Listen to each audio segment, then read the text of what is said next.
Hazel Carson alighted from the cab, waiting for the driver to get her bags for her. She didn't plan that she was going to be coming back here for this reason.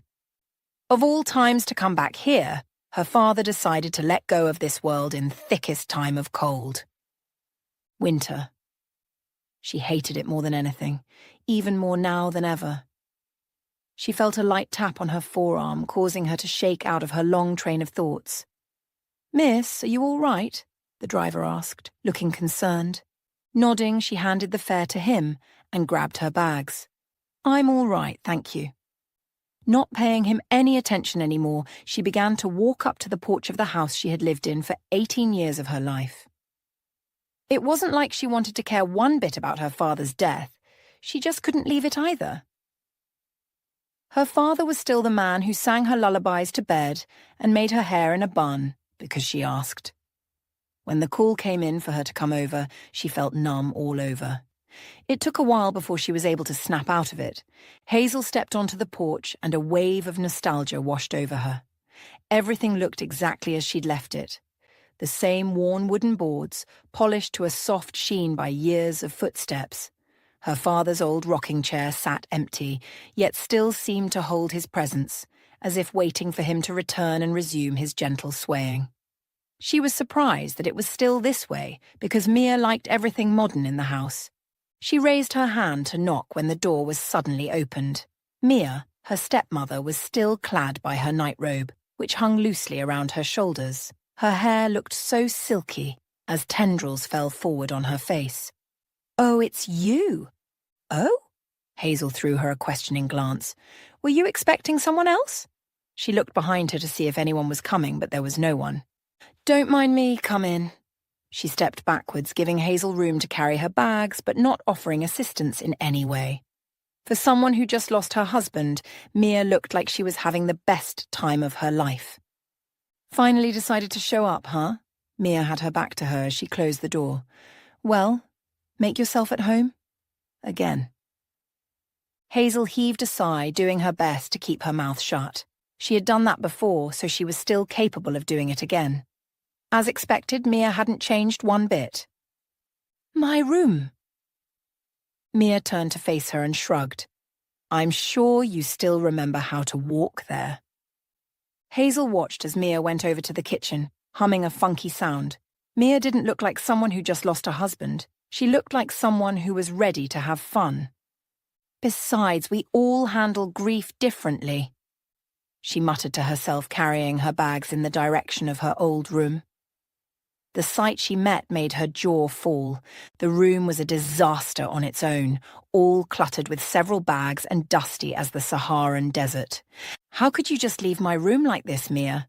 Hazel asked, as soon as she got to the kitchen. Mia slowly took another spoon of the ice cream she was taking and shrugged. "You left it, not me. Clean it up yourself. Maybe if you came home once in a while, it wouldn't be like this. But no. You were too busy with your own life." Hazel's anger flared. "No one wanted me here anyway. You made that clear years ago." "You chose to leave, remember?" "Of course, just the same way you chose to get all my father's attention from me. What's your angle? Tell me now, because now you have gotten him dead." Mia's face reddened as the cup of ice cream fell to the ground. "How dare you! I loved Charles and I took care of this family." "Love? You call this love? Leaving my room to rot, not taking care of him? That's not love, Mia. That's neglect. You have no right to judge me. You abandoned us, Hazel. You abandoned your father." Hazel's eyes welled up for the first time since she heard of her father's death. "I didn't abandon him. You drove me away, Mia. You and your perfect facade. I'm sure you've gotten what you wanted. He's dead, bravo." She began to clap and cheer Mia on. "You should watch what you say, smart pants. Maybe if your mother hadn't died." Mia sneered at her, hissing as she left Hazel alone in the kitchen. Few minutes later, Mia was out of the house as she slammed the door. It was only then that Hazel went on her knees, with her head bowed, and began to let go of the tears she thought she had kept reined in. Different thoughts ran through her head, making her head hurt all over. Would he have survived if she were here? Was there anything that could have been done with her presence? Dad! That single word was a plea that rang from her mouth as she recalled every single moment that they spent together. Why did you just go like that? Why? She continued to mutter to herself over and over again. Suddenly, she heard someone knock on the door. At first, she thought she was hearing things, but it happened again. She was in no mood to get herself up from the floor and go open the door. As Hazel wiped away her tears, the insistent knocking continued. She hesitantly approached the door, peering through the peephole to see a well-dressed man in his late 50s in a tailored navy blue shirt and a leather briefcase in his right hand. Seeing that he was looking like someone important, she quickly tried to compose herself before she opened the door. "Good afternoon. You must be Hazel." The man smiled the minute he saw her. "My name is Kevin Thompson, your father's lawyer. May I come in, please?" She simply nodded, stepping aside for him to enter. Then she closed the door shut. As she led him to the sitting room, she realized that he was scanning the whole area of the house as far as his eyes could carry. "I take it that Mia isn't home, right?" It was then she understood his tension. Given the way he spoke, it was like he didn't want to see her around. "She left the house not so long ago."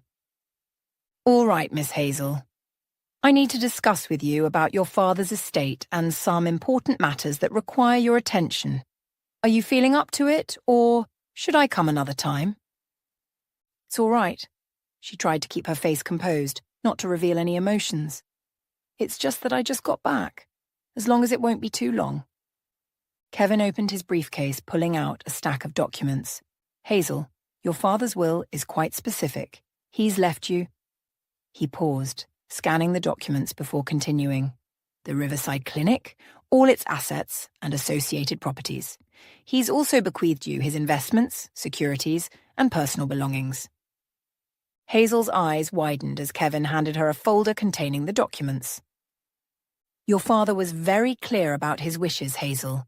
He wanted you to have control and ownership of the clinic, ensuring his legacy continues." Her mind reeled.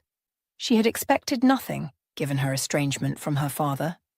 "But I don't know if I can run the clinic, Kevin. I have no experience. I just finished medical school." Kevin nodded understandingly. "Your father believed in you, Hazel. He left detailed instructions and a capable team to support you." Despite Kevin's reassurances, Hazel felt overwhelmed. She hadn't reconciled with her father's passing, and now she was faced with the daunting task of taking over his legacy. "Can't it be sold? I'd eventually have to go back to finish some things up at school. What if I just sell it to someone who'd make good use of the clinic?" "If you sell, ownership transfers to Mia, your stepmother." Hazel's gut twisted at the thought. She couldn't bear the idea of Mia profiting from her father's hard work. "What are my alternatives?" Hazel began to think about things that could be done in order to keep the clinic in check. She hasn't even been there for a long time. "You could hire a manager or partner with someone experienced," Kevin suggested, "or take time to learn and grow into the role. However, I'd personally advise that you disguise yourself as a staff first." That caught Hazel's attention. "Why do you say so?" "Before your father died, he mentioned that there were some corrupt practices going on in the clinic, but before he could do anything, his heart condition worsened terribly, leaving it unresolved. If you just go in as the director now, you might not find out." Hazel took in a deep breath as she replayed what the lawyer had said. If she decides to go back to her life, Mia would make a mess of what her father had taken years to build. If she stays, she'd have to be extra sensitive to what goes on in the company. "Can I have some time to think about it? Of course, just bear in mind that if you delay, the clinic is at risk." She nodded slowly, taking in his words. "But how would I get a job there?" "Leave that to me. That is super easy. I'd like to know your decision as soon as you have decided. Here is my card." He handed over a card that had purple slashed over it. "That's my business card. Just a call would do." With that, he rose to his feet, ready to leave. Hazel rose too as she followed him to the door. "Thank you, Mr. Thompson. I'm grateful." "It's nothing. Take care of yourself and I'd be expecting your call." And he was out of the house already. She walked back to the kitchen, grabbed a cup of ice cream and walked back to the sitting room still thinking. Her phone vibrated in her pocket, bringing her to check her phone for the first time that day. It was a message from one of her colleagues from college. She was there when Hazel got the news about her father's death, so she texted to ask if she had gotten home safely.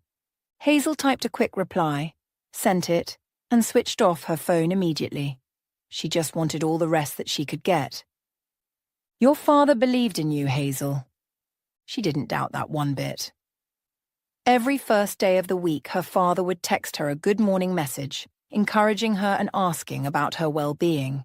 But she would only reply a few times because she felt she wasn't welcomed around him, and Mia made it worse. The cup of ice cream was sitting gently on her lap. It wasn't until she picked up the lawyer's business card before she remembered it. Taking a big scoop, she flicked the card a couple of times before putting her phone on again. Her father's death made her realize how much he loved her. Even till his death, there was only one way to make sure that he'd be smiling from heaven. She quickly typed out a message and sent it to the lawyer. All she had to do now was prepare everything that would be needed for her new job, and that meant she had to sort out everything in the room to keep it tidy. "Nice one, Mia. Nice one," she muttered, taking more spoons of ice cream. Her eyes wandered to the portrait of her father that was placed next to the television, and she began to cry again. It wasn't until the next week that Hazel was asked to resume her job at her father's clinic. Initially, she feared that there would be an issue with her name, but Kevin was quick to remind her that her father didn't go by Charles Carson anymore. Ever since her mum died, he had changed it. For the past 1 week that Hazel had been back in her father's house, she only crossed paths with Mia, twice. She often came back at midnight, drunk to stupor. She wondered what her father ever saw in her. If her mother were alive, her father wouldn't even look Mia in the eye. Her earliest memories of her mother was her mother's warm smile before fate cruelly snatched her away when she was just 3. Her father was completely heartbroken. She remembered the times she'd walk into a room to see him crying, while her mother's picture. Not long after that, he threw himself into creating something new, pouring his grief in it. Years passed, and the Riverside Clinic flourished beyond his expectations. She grew up watching him work tirelessly, day and night. She spent hours playing in the clinic's halls with a dream to be like him. Then everything suddenly changed. Her father met Mia, who was a patient at the clinic. She remembered how her father would spend time with Mia instead of her. Mia, who was extremely stunning, left her dad drooling each time. As they became much closer, a 13-year-old Hazel was completely sidelined. She watched as Mia would constantly play on her father's love, combined with her awful remarks when it came to her. Her father, caught in the middle, struggled to balance his love between both of them. Despite Mia's influence, he still cherished her and encouraged her to follow in his footsteps. She was eager to please her father, so she did everything needed from her. Until her father finally disclosed that he'd be marrying Mia, she was deeply hurt and angry, even though she saw it coming. Her father loved her, but he became distant, and she couldn't help it. She loved him deeply and missed him more than anything. Looking in the mirror, she tried to smile, telling her subconscious that if she began to cry now, she wouldn't be able to make it to work. Her bag, containing her brush, safety pin, lipstick, and some cash, was sitting on her bed. Looking around the room, she smiled because it took her a lot of effort to bring the room to what it is now. Hazel Carson silently said a word of prayer in her heart and made her way out of the house to meet up with the opening of the clinic. On getting to the clinic, she was surprised as she marveled at how beautiful it was. The last time she was here, there was nothing much for infrastructure, but now she was glad and proud of her father. Hazel started as a medical records clerk, learning the ropes and assisting wherever needed. She was paired up with a senior in the field, who taught her how to file and maintain patient records, and also retrieve files. For someone in her field, she never knew about what other staff of a hospital or clinic went through. Being in the clinic opened her eyes to see what was really happening in the field. "Hi, Hazel. Thank you for those books. You are a godsend." Amy, one of the nurses, dropped by after the day's work. "How come you have those books? I've looked for them everywhere." "Don't mention. I just happen to have them. What about your colleague? Was she able to sort out everything?" Amy shrugged. "You give yourself too much of a headache, you know. I can't count how many people you have assisted since you came here. Some of them don't even value it. It doesn't matter if they do or not, as long as the problem is solved. I see that you are ready to go." "We had a lot of patients today. I'm surprised that I'm still standing. Why are you still here, though? You should have been done with your work like an hour ago or so." Amy checked the phone, nodding. "I'm waiting for Lily. I should walk her to the bus stop since it's getting late." "You and Lily again. The friendship you share with her is unique, even despite her age," Amy commented, as Hazel smiled, glancing at the hallway to see if Lily was coming. "I'm leaving. See you tomorrow." "I've told you not to wait for me again. I might be in my late 60s, that doesn't mean I can't walk or do other things." Lily chided Hazel, who was surprised that she was done. Lily was one of the people that she felt incredibly drawn to. She was a slender woman, yet had a sturdy build. Her silver hair was cut in a short, curly bob that perfectly fit her heart-shaped face. And more often than none, she preferred to wear floral print blouses that complemented her skin tone. Hazel carried her handbag, putting it across her chest, and brought her attention back to Lily. "You don't get to tell me what to do, Mom." "Let's just go. You act so much like my grandson. If it were up to me, I'd stay in that house, huddled under covers, doing nothing all day." "I'd very much prefer that. Being a janitor is stressful as it is." They walked out of the clinic together, turning left to the street. "That's why you have backaches every time." "Life wasn't always like this, Hazel. I used to be a nurse at the clinic and everything went well, but the owner died." Hazel glanced at her with curiosity written all over her face. "How did that affect you?" "You know David, right?" Hazel nodded eagerly. She knew David very well because he had been itching to point out all her mistakes lately. "He became the head doctor and made me choose between letting go of my job as a nurse at the clinic or being a janitor." "What on earth did he do that for?" Hazel halted, angered by what Lily had said. "That's not right." Lily put her hand on Hazel's forearm. "It's nothing, child. Just let it go." Hazel closed her eyes and took in deep breaths. "I can go to the bus stop on my own. Now go along." Hazel did as Lily said, but she couldn't stop thinking about how she was treated unfairly. The weeks passed by quickly and Hazel was able to settle in very well.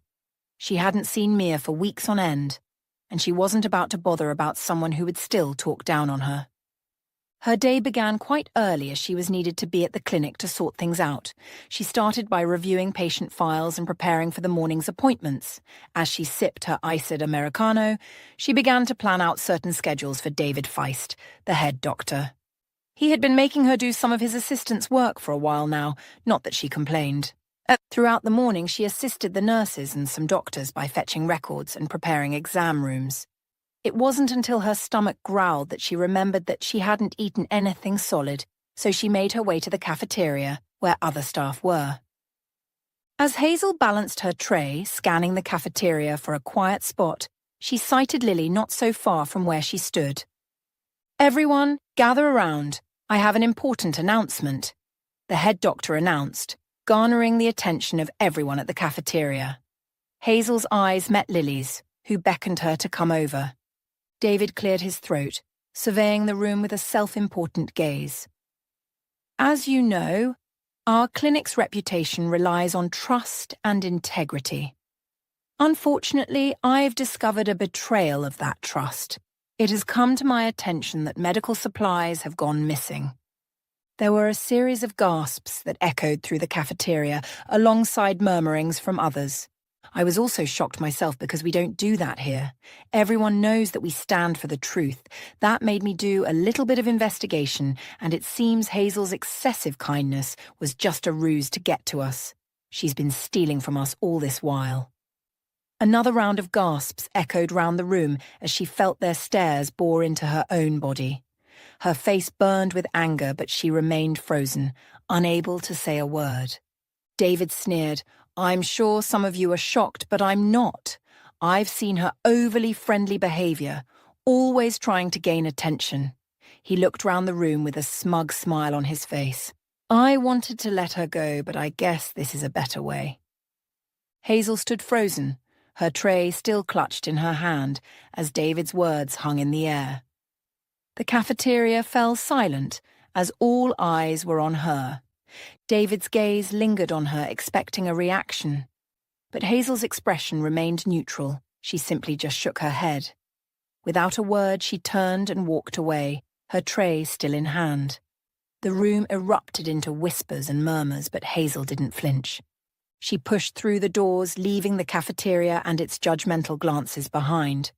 Her footsteps were measured as she walked up to her station, still silent. "Hazel, wait." She heard Lily call her, but she didn't reduce her pace. Neither did she look back. She disappeared into the hospital's corridors, leaving everything behind. Her silence makes everyone think that she was really the one who stole the medical supplies, but she didn't care. From that day on, she received snide remarks, sorrowful and rude gazes from some nurses. Some of them didn't allow her to give them any of the medical records needed, because according to them, they didn't want their patients' information stolen. Lily and other nurses made sure to let her know that they had her back and wouldn't allow this head doctor to spoil her image. They didn't know the reason why Hazel allowed people to believe that she stole the medical supplies. Just a few weeks after her arrival, she had noticed that there were some funds that were removed from the clinic's account that were used to do nothing. It wasn't like she had planned to check, but the files landed on her desk because David, the head doctor, wanted to use her as his assistant again. She called Kevin and told him about her findings. He, on the other hand, told her to lay low so as not to allow anyone to find out who she was. That wasn't a problem for Hazel. Now that she had been accused, David brought a lot of work to her desk, wanting her to complain, but as usual she gave him a sweet smile. He didn't know that he was helping her. Her ears were always open to hear any gossip or information that the nurses carried among themselves. It was from there that she confirmed that some nurses were receiving more pay because the head doctor liked them, while others received peanuts, unknowingly to them. The iron would be striked hot, so she had to wait until the right time before she would do anything. An opportunity would surely pose itself soon. All she just had to do was to wait. But it wasn't easy to just stand still when she could just barge in action, saying she's the daughter of Charles. It just wasn't time yet to do any of that. "Dad, I wish you were still here. Maybe all this would be taken care of neatly. I miss you." She mumbled up to her father wherever he was. It was easier to just do that. Friday evening after work, Hazel walked alongside Lily, who whined earlier that she could walk to the bus stop by herself. She immediately told her that she was going to decide whether she liked it or not. "My grandson would be around to spend the weekend with me. He's finally taking a break from that high-stress finance job to spend some quality time with his old grandma." Lily beamed like she had just gotten the best seats at the cinema. "He's such a sweet boy, always making me proud." Hazel smiled, familiar with Lily's fondness for her grandson. "How's he doing? Still working hard?" "Yes, he's doing well, but I worry about him. He's so focused on his career, never takes time for himself, or a social life for that matter." Hazel chuckled at the mention of not having time for social life. "You mean he's still not settled down?" "No, and it worries me. He's 27 years old, Hazel. When will he find a nice girl and give me great-grandchildren?" "Give him time, Lily. He'll find someone special." Lily shook her head. "I hope so. Anyway, I want to bake his favorite cake and make some sweets. He still has a sweet tooth, just like his grandfather." "I'd love to help you bake, Lily. It'll be fun. It's been a very long while since I've done anything of such. And bother you again? No. You should rest since you have the weekend to rest. I'd do just fine on my own. Hazel sighed, clutching her bag tighter. Can you just allow me something for you once, every time you want me to rest and do nothing? Why don't you play outdoor games tomorrow? Hazel shot her a look as the elderly woman smiled, pointing to the bus stop. There was no further discussion on it as Lily made her way, waiting for the bus.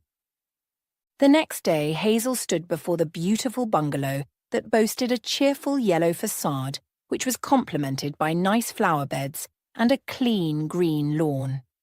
A winding stone path led to the front door, decorated with a welcoming wreath. She took in the sight of the house delightfully before moving on to knock.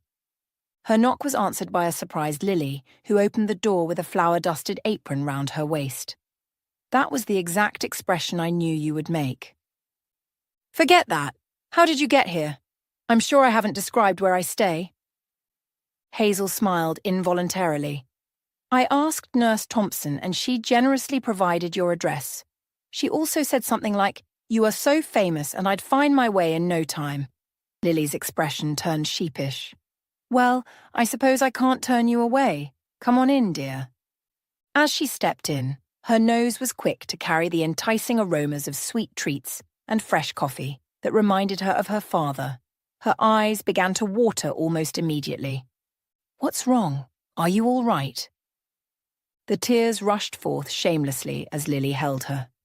As she opened her mouth to speak, she sighted a picture just by the wall and had to blink to be sure she wasn't hallucinating. How come you have that picture? Was that you years ago? Lily took a glance at where Hazel's gaze led to and nodded, wondering how that was related to her tears. I have a picture just like that. My father said it was my babysitter's picture and that we were so close. Wait, who's your father? Charles Swisher. Lily stepped back in shock as her eyes widened. She took another look at the lady before her, reflecting on what she had just said. It was then everything clicked. Hazel, Charles Swisher was the man who gave me a job as a nurse when I needed it. How did I fail to recognize you after taking care of you for such a long time? Hazel began to tear up again as she walked over to Lily and hugged her tight. I didn't recognize you either. Oh, child, I'm so sorry about his death. I'm so sorry. Lily whispered into her ears and Hazel continued to let all her tears out. They stayed in that position for a while before Hazel let go. Your father was like my son. I'd lost mine in an accident years ago, but your father filled up that void up until his death. I'm sorry, Hazel. Can I have some coffee? Of course. Let's go to the kitchen then. Lily led Hazel to the kitchen where she sighted a flour-covered counter and mixing bowls that revealed that Lily had started baking. Don't mind the mess. I'm making his favourite chocolate cake and some sugar cookies. Lily poured her some coffee in a pink cup and gently placed it in her hands. Thank you, Lily. Hazel took a sip and sighed dreamingly. My dad loved fresh coffee. Every morning he'd make some for himself. It wasn't until I got older that he allowed me to take a little. He was always like that, I remember. But tell me, your father owns the clinic. Why are you working as a medical records clerk? You should take over. I remember your father told me that you were in medical school. Hazel took another sip of her coffee, allowing it to swirl round her tongue. I can't take over until I find who is behind the fraudulent activities in the clinic. That was why you decided to join as a staff and see for yourself. Hazel nodded, about to speak when there was a knock on the door. Lily quickly excused herself and suddenly there was a man's voice that went round the room, meaning that her grandson was around. Making sure that she looked presentable, she walked into the sitting room to find them hugging. As they let go of each other, the man straightened himself, and their eyes met. Hi, you must be Hazel. She wouldn't stop talking about you recently. Forgive my manners, I'm Tom. He stretched his hand out for a handshake and she took it. What she didn't expect was for Tom to look so handsome that even the handshake made her insides turn to jelly. Hazel didn't plan to spend her weekend hanging out with Tom, Lily's grandson, but it just happened. He had taken her to an amusement park on Sunday, after which they went back to Lily's place for a quick lunch. For a moment she wished that the weekend could last longer than it already did. She couldn't remember the last time she laughed so heartily, even before her father's death. However, the next day rushed quickly, leaving her wanting more of the weekend, but she had to face reality, as she was to be at work. She was already at her desk at her usual time with her iced Americano, sorting out some files when two nurses greeted her before proceeding to stand just by her desk. "I told you that she was his girlfriend, but you didn't believe me. Did you see the clothes she wore? She must have spent a fortune on her." The first nurse giggled like a high schooler.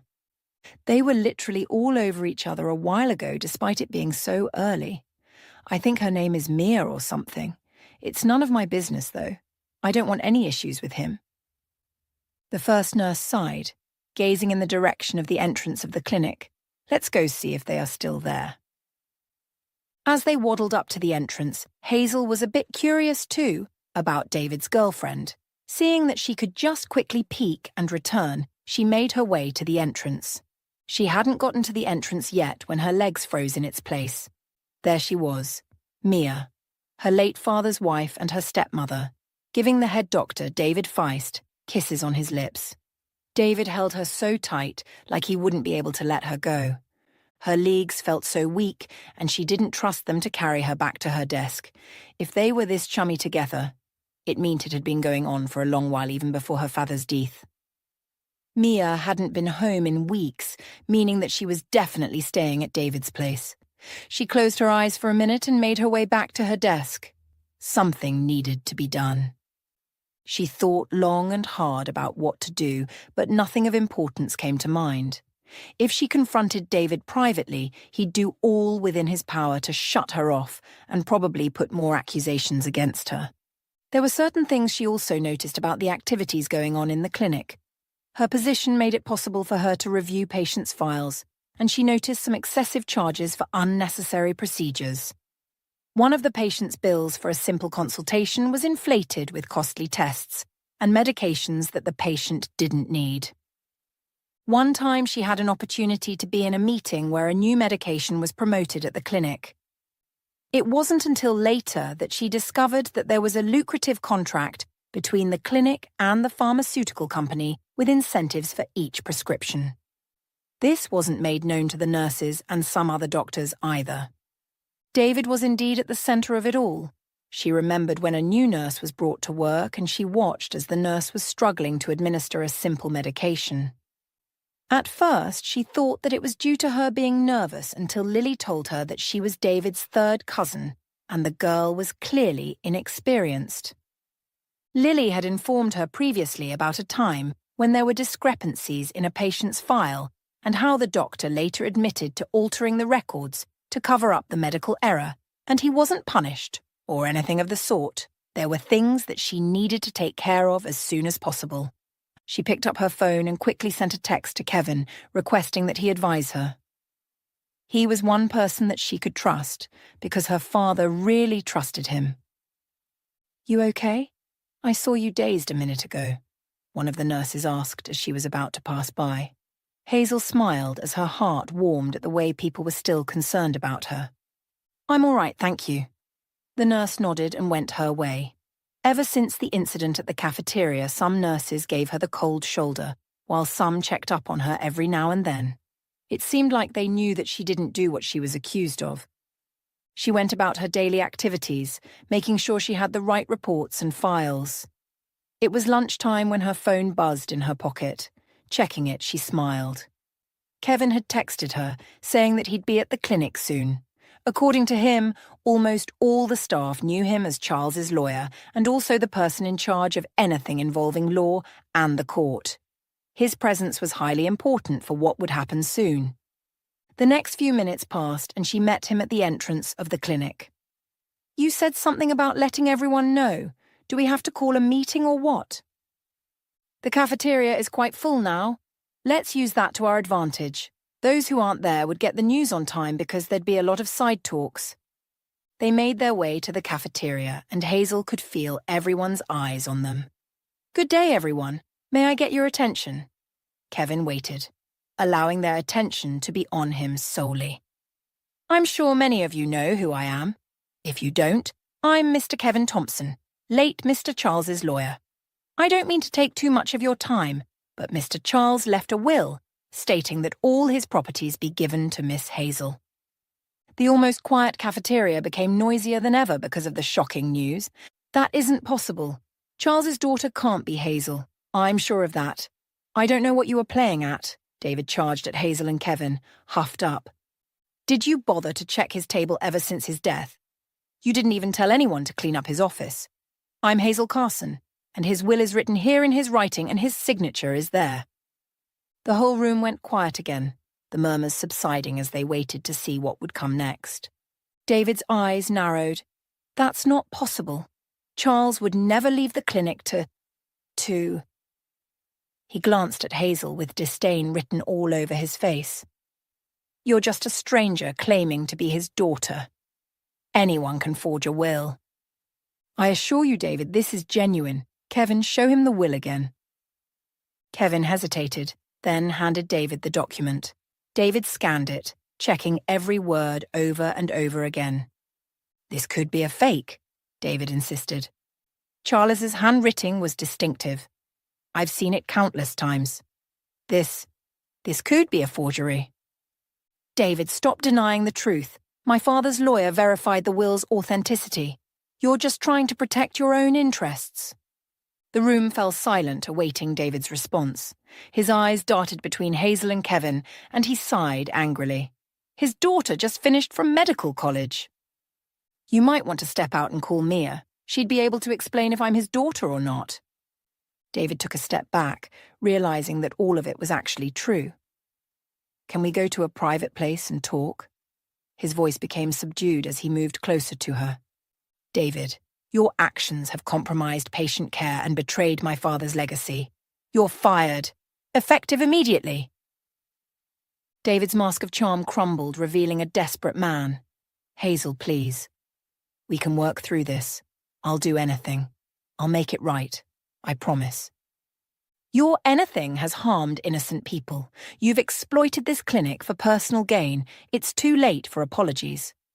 His face turned red as he realized his charm had worn off. You'll regret this, Hazel. I've built relationships, connections. You can't just dismiss me. Wait. Explain the accusations that you made against me. Were they true or not? Should I go on to how the clinic has funded your vacations with your whore? And it's not even accounted for. You ripped my father off of what he built and even had the audacity to take over his wife. So, watch me do this. As security guards approached, David looked around and lounged towards Hazel, but the security guards were quick to get him away from her. You'll pay for this, Hazel. Mark my words. Hazel didn't flinch. I'm not afraid of you, David. You've underestimated me for the last time. Everyone watched as David was escorted out of the cafeteria and couldn't believe what was happening. I understand the shock and confusion surrounding my true identity. I'd like to explain why I disguised myself as a new employee. This might not be the time and place, as we all need to get back to our work as fast as possible. However, I'd just give a quick rundown. She took a deep breath before saying more. After my father's passing, I was given the will by Kevin, who explained that I was now the person to take over the clinic. Believe me, I wasn't interested one bit, because I was still not used to the fact that my father was dead. But when I was told that there were some irregularities in the clinic's affairs, I knew I needed to step up. By assuming a new identity, I could observe and gather evidence without alerting those responsible. Hazel paused, scanning the room. I was appalled by the corruption, negligence, and exploitation I witnessed. Patients were being harmed, and my father's legacy was being tarnished. I knew I had to act. David's actions in particular were alarming. His greed and disregard for patient care compelled me to take drastic measures. By working alongside him, I gathered evidence of his wrongdoing. I understand some of you may feel deceived or betrayed. Please know my intention was never to harm or manipulate. I sought to protect this clinic its patience, and my father's dream. As Hazel finished speaking, the room erupted into thunderous applause. Staff members rose from their seats, whistling and cheering. The tension and skepticism dissipated and was immediately replaced by admiration and gratitude. Dr. Patel, a respected physician, approached Hazel beaming. "Hazel, your bravery and determination are inspiring. You've saved this clinic from ruin. I'm glad your father made you take over. I'm looking forward to working with you on how to move the clinic forward." One by one, several nurses and doctors congratulated her and the effort she put into investigating all that was happening. Hazel was quite surprised by the reactions she had gotten. She expected them to have mixed feelings, but what she didn't know was that most of them knew what David and some other doctors were doing, but because of fear, they couldn't do anything. She stood by Kevin's side, watching as the cafeteria was getting empty little by little. "It turned out quite well, I guess." She glanced at Kevin, who was grinning from ear to ear. "It did. Let me congratulate you on your appointment of becoming the head doctor of Riverside Clinic. It should have happened much earlier, but I guess it just had to be this way." "Thank you, Kevin.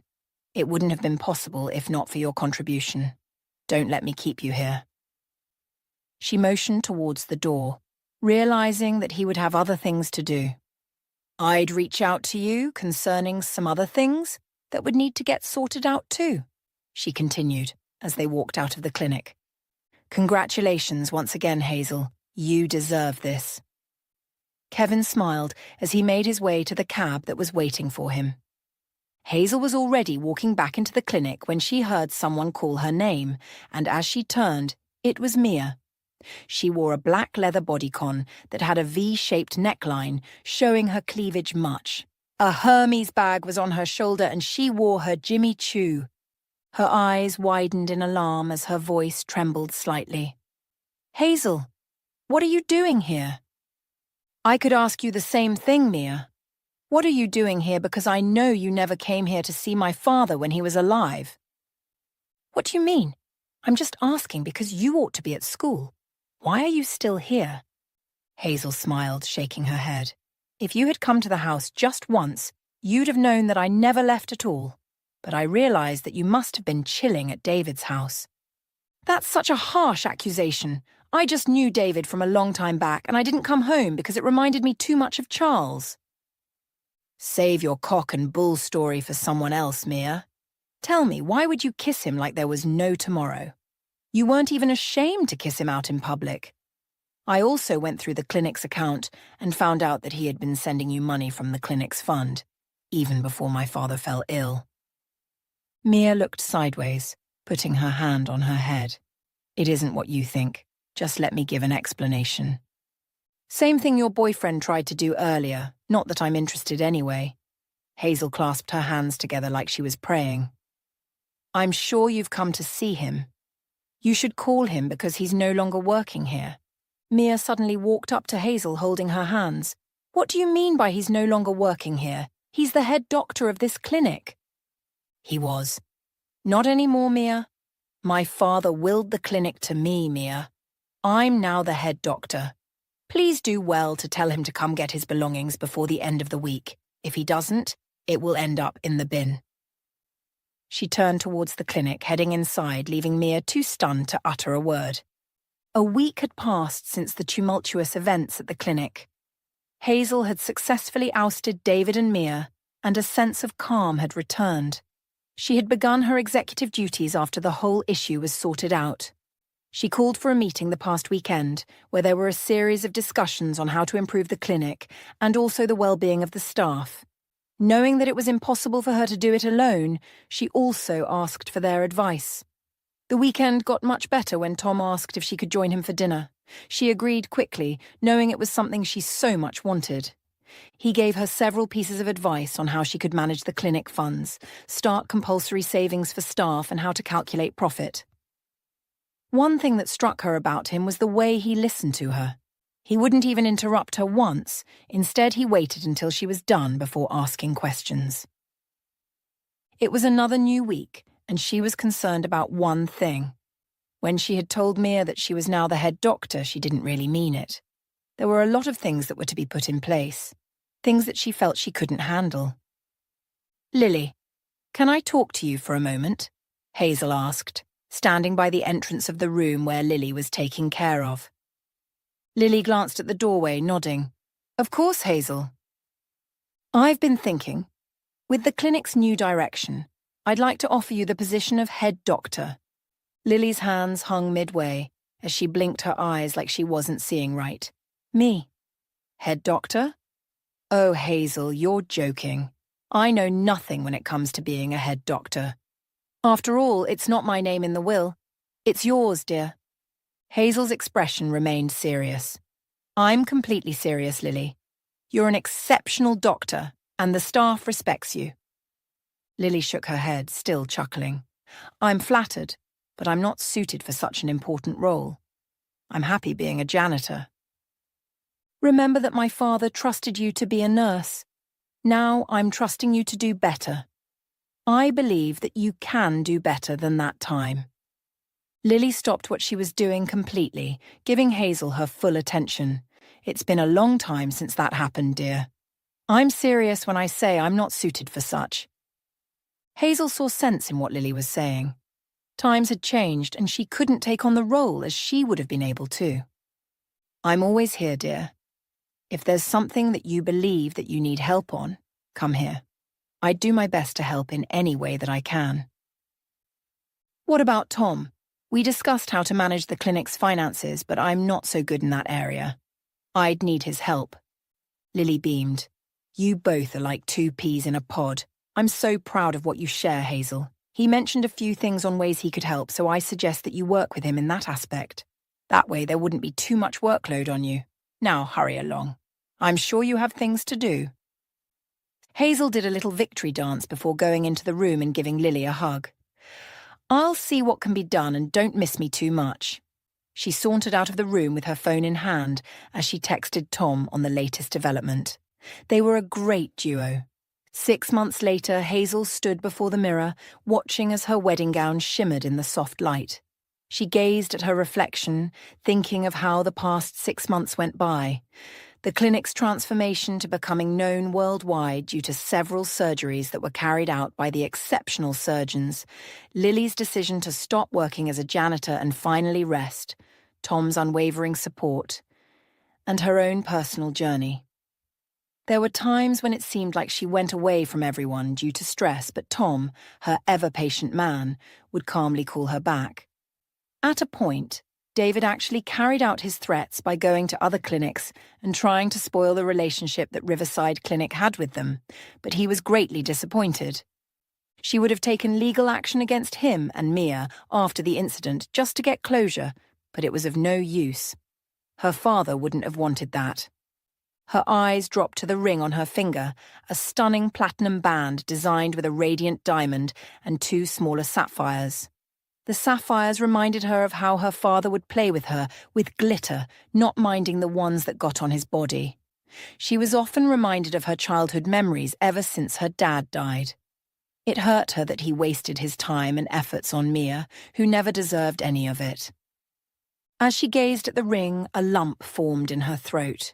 She remembered the struggles, the tears and triumphs that she encountered during this short period. He wasn't there physically, but it was like he was guiding her each step of the way. Hazel's vision blurred, and she fought back tears. She recalled the day she confronted David and Mia, the moment she claimed her rightful place at the clinic. It didn't seem like she'd survive all those times, but she did, and she survived better than anyone would imagine. With a deep breath, Hazel lifted her gaze upwards. "Dad, your baby girl is doing good. I really wish you were here to walk me down the Isla like a proud father would do." She took a final glance at the ring, the sapphires sparkling like her father's eyes. "I'll keep making you proud, Dad. I promise." A final glance at herself in the mirror, she picked up her bouquet and walked out of the room. Less than an hour later, she shared a kiss with the love of her life. "Till we grow old and our hairs are grey, we'll be together." Tom kissed her again, holding her in his arms. She met the one person who knew her like she wanted, someone who heard her even when she didn't speak, Someone who would tear every mountain down if she asked. "Till we grow old?" she muttered to herself, holding him tight. Months ago, if she was told that she'd feel so much at peace, she wouldn't have believed it one bit.